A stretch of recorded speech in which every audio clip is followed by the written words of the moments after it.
بستین اگر من تماشا کنم، ز تو رو بگیرم و حاشا کنم. به محشر چه در پیش پروردگار بیارم که ساکت نشستم کنار. به پیش محمد قسم خوردم که گردن به حکم تو بسپردم.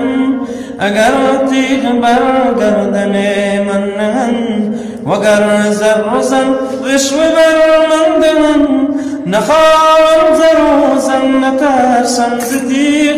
من این جان از تو ندارم دریغ، من این خطه از دست دشمن کشم.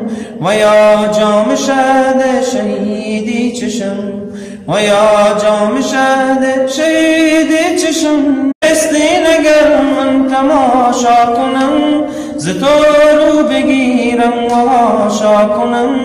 به محشر چه در پیش پروردگار بیارم که ساکت نشستم کنار. به پیش محمد قسم خوردم که گردن به حکم تو بسپردم. اگر تیغ بر گردن من نهند، وگر زر و زن رشوه بر من دهند، نخواهم زر و زن نترسم ز تیغ. من این جان از تو ندارم دریغ، من این خطه از دست دشمن کشم.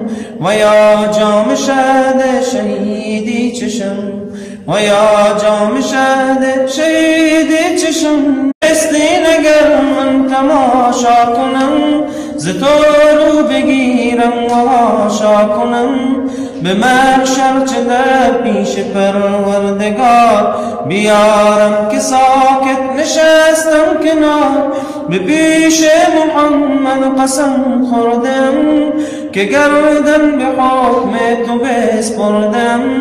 اگر تیغ بر گردن من نهند، وگر زر و زن رشوه بر من دهند، نخواهم زر و زن نترسم ز تیغ.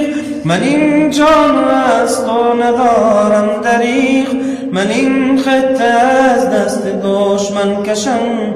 و یا جام شهد شهیدی چشم، و یا جام شهد شهیدی چشم. بستین اگر من تماشا کنم، ز تو رو بگیرم و حاشا کنم. به محشر چه در پیش پروردگار بیارم که ساکت نشستم کنار.